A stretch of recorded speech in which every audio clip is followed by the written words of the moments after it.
Colonel Matthews destroyed my reputation, sabotaged my promotions, and made every day a nightmare just because I questioned one of his illegal orders. But karma has a funny way of working. When his stunning wife approached me at the base commissary and whispered, "I know what he's been doing to you, and I want to make it right," I never imagined how she planned to balance the scales. Hey, this is the Storyline Universe channel, where we share stories that are real and feel so real, they'll make you question everything you thought you knew about life. If you enjoy this story, make sure to subscribe and give it a like. It really helps our channel grow. Now let's dive into a story that changed everything. My name is Sergeant Jake Morrison, and this is the story of how standing up for what's right cost me everything, until it gave me something I never expected. I'm 28 years old, been in the Army for 8 years, stationed at Fort Bragg. I've always been the kind of soldier who follows orders without question, respects the chain of command, and keeps my head down. That changed 6 months ago when I witnessed Colonel Richard Matthews doing something that went against everything we swore to uphold. It was a routine supply inspection, when I caught the colonel redirecting military equipment to his personal storage unit off base. Not small stuff. We're talking about thousands of dollars worth of gear that was supposed to go to units deploying overseas. When I saw him loading night vision equipment and tactical gear into his personal truck, I knew I had to act. I reported it through proper channels, thinking the system would handle it. I was naive. Within a week, my life became a living hell. Colonel Matthews was a 20-year veteran with connections throughout the base. He was respected, feared, and apparently untouchable. When my report reached his desk through military bureaucracy, he knew exactly where it came from. The retaliation started small. Extra duties that kept me on base until midnight. Surprise inspections of my barracks that always found something wrong. Public reprimands for infractions that other soldiers got warnings for. But it escalated quickly. Matthews blocked my promotion to staff sergeant, a promotion I'd been working toward for 2 years. He assigned me to the worst details: cleaning grease traps, night security in the rain, inventory counts that lasted entire weekends. He made sure everyone on base knew I was on his bad side, which meant other officers treated me like a pariah. The worst part was the psychological warfare. Matthews would call me into his office just to stare at me, saying nothing for 10 minutes before dismissing me. He'd schedule mandatory meetings at impossible times, then write me up for being late. He once made me stand at attention in his office for 3 hours because my boots weren't properly shined according to his standards. "You see, Morrison," he said during one of these sessions, "some soldiers understand their place in the hierarchy. Others need to be reminded. Which kind are you?" I never responded. I knew anything I said would make it worse. The breaking point came when Matthews falsified my performance evaluation, claiming I'd failed to complete assignments that I'd never received. This went in my permanent record and would follow me for the rest of my military career. He was systematically destroying my future, one document at a time. That's when I met Victoria Matthews. I was at the base commissary on a Saturday morning trying to distract myself from another week of hell when I noticed her in the produce section. She was stunning in an understated way. Shoulder-length auburn hair, elegant even in casual clothes, with the kind of confidence that comes from being married to a powerful man. I'd seen her at official functions, but never up close. What surprised me was that she was watching me. When our eyes met, she didn't look away like most officers' wives did when they encountered enlisted personnel having problems. Instead, she walked directly toward me. "Sergeant Morrison?" she said, her voice softer than I expected. "Yes, ma'am. I'm Victoria Matthews. I believe you know my husband."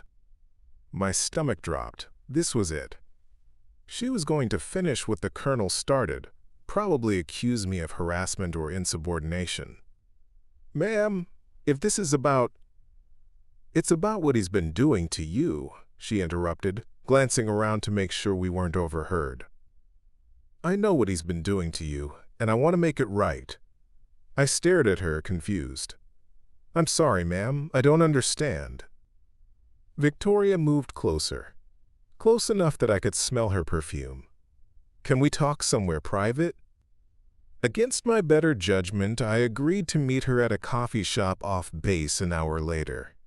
I spent that hour convinced I was walking into a trap, that this was another one of Matthew's psychological games.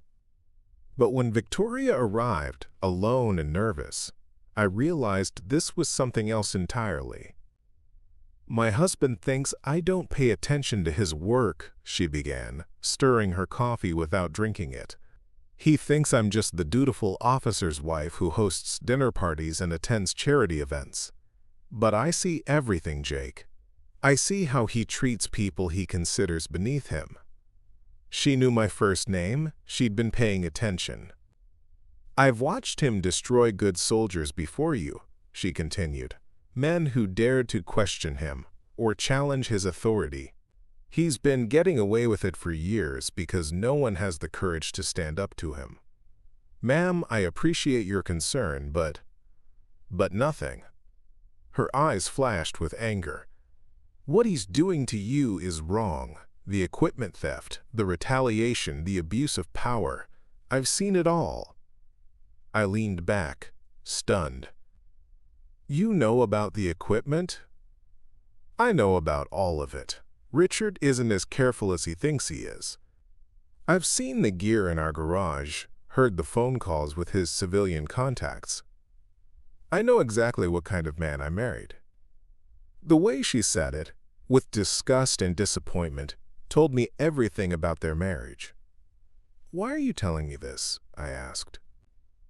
Victoria was quiet for a long moment, studying my face. Because you're the first person who's had the integrity to report him. Because you're suffering for doing the right thing. And because... She paused, choosing her words carefully. Because I believe good people deserve better than what my husband gives them. There was something in the way she said that last part, an emphasis that suggested she wasn't just talking about military treatment. We talked for 2 hours. Victoria was intelligent, articulate, and clearly miserable in her marriage. She told me about Matthew's arrogance at home, his belief that his rank made him superior to everyone, including her. She described a man who treated his wife like another piece of military property, useful for appearances but not worthy of respect. He doesn't know I have my own bank account, she admitted, doesn't know I've been documenting his illegal activities, doesn't know I've been waiting for someone brave enough to stand up to him. What are you planning to do with that documentation? That depends on you, she said, meeting my eyes directly. Are you willing to fight back? Over the next few weeks, Victoria and I began meeting regularly. Always off base, always careful, always with the pretense of planning Matthew's downfall. But something else was developing between us, a connection that had nothing to do with revenge and everything to do with mutual respect and growing attraction. Victoria was everything her husband wasn't. Where Matthews was arrogant, she was humble. Where he was cruel, she was compassionate. Where he demanded respect through fear, she earned it through kindness. You know, she said during one of our coffee meetings, Richard used to be different. When we first married, he had principles. The army changed him, or maybe it just revealed who he really was. How long have you been married? 12 years. 12 years of watching him become someone I don't recognize. I found myself looking forward to these meetings more than I should have. Victoria was brilliant. She'd been documenting Matthew's corruption for months, collecting evidence that would end his career if properly presented. But more than that, she was kind to me in a way no one had been since this nightmare started. You're not what I expected, she told me one afternoon. What did you expect? Someone broken, someone defeated. Richard has a way of destroying people's spirits, but you're still fighting. Maybe I'm too stubborn to know when I'm beaten. Maybe you're stronger than he is." The way she looked at me when she said that made my heart race. This wasn't just about revenge anymore. This was about two people who'd found something real in the middle of a war zone. The turning point came when Matthews escalated his harassment to physical intimidation. He cornered me in the motor pool, getting close enough that I could smell the alcohol on his breath. "You think you're smart, Morrison?" he snarled. "You think someone's gonna save you? No one gives a damn about a grunt like you. I could have you court-martialed tomorrow, dishonorably discharged, your life ruined. All it takes is one word from me." He was right, and we both knew it. In the military hierarchy, a colonel's word against a sergeant's was no contest. That night I called Victoria and told her what happened. Her response surprised me. "Meet me at my house tomorrow night. Richard's leaving for a 3-day training exercise. It's time to end this." I knew going to an officer's house while he was away was career suicide if anyone found out. But I also knew I couldn't take much more of Matthews's psychological torture. Victoria's house was in the officers' housing section, large, pristine, the kind of place that screamed military success. When she answered the door, she was wearing a simple dress that somehow made her more beautiful than any uniform or formal wear. "Come in," she said, and I noticed her hands were shaking slightly. The house felt like a museum. Everything perfectly arranged, nothing out of place, no personality visible anywhere. It was exactly what I'd expected from Matthew's home. "He controls everything," Victoria said, noticing my observation. "Every piece of furniture, every decoration, every detail.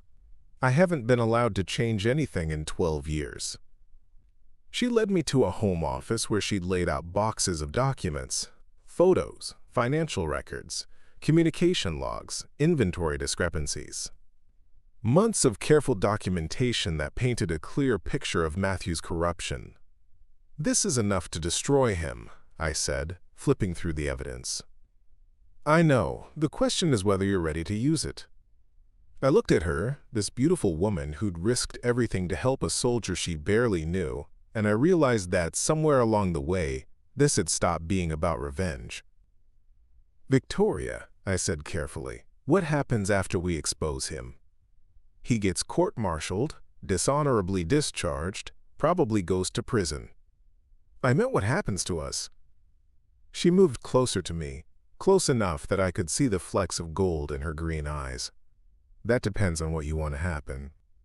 The tension between us had been building for weeks, but in that moment in her husband's house surrounded by evidence of his crimes, it became impossible to ignore. "I shouldn't be here," I said. "No, you shouldn't," she agreed, but she didn't move away. "This could destroy both our lives." "My life is already destroyed, has been for years." When she reached up and touched my face, I knew we'd crossed a line we couldn't uncross. "You're the first person in years who's treated me like I matter," she whispered. "You do matter." When I kissed her, it felt like the most natural thing in the world. There was no guilt, no hesitation, just two people who'd found something real in the middle of chaos. We made love that night in the guest room, far from the master bedroom she shared with Matthews. It was passionate but tender, desperate but careful, wrong but completely right.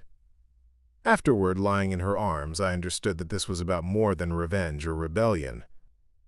This was about finding someone who saw you for who you really were. "What are we doing?" I asked. "Something we should have done months ago," she replied, tracing patterns on my chest. Over the next 3 days, while Matthews was away, Victoria and I planned our strategy. We would present the evidence to the Inspector General's office simultaneously, with copies going to multiple oversight agencies. But more importantly, we talked about what would happen afterward. "I'll have to leave the base," Victoria said. "Probably leave the state, start over somewhere new." "Where will you go?" "I don't know yet. Somewhere far from military bases and everything that reminds me of this life." I was quiet for a moment, then asked the question that had been burning in my mind, "Would you want company?" Victoria looked at me with an expression I couldn't read. "Are you asking what I think you're asking?" "I'm asking if you'd want to build something new with someone who actually appreciates you." She smiled then, the first genuinely happy expression I'd seen from her. "Jake Morrison, are you proposing we run away together?" "I'm proposing we start over together, somewhere we can be ourselves instead of playing roles in someone else's game." The plan worked perfectly. The evidence Victoria had collected was overwhelming, and Matthews's corruption was so extensive that the investigation moved quickly. Within 2 weeks, he was relieved of command pending court-martial. Within a month, he was facing federal charges. I was cleared of all the false charges he'd placed in my record and offered a transfer to any base I wanted. Instead, I chose to leave the military entirely. 8 years was enough. I'd served my country, but I wasn't going to let it consume my life the way it had consumed Matthews. Victoria filed for divorce the day Matthews was arrested. With the evidence of his crimes and financial misconduct, she was awarded a significant settlement that would let her start fresh anywhere she wanted. We chose Colorado, far from any major military installations, surrounded by mountains and possibility. I used my GI benefits to go back to school for engineering.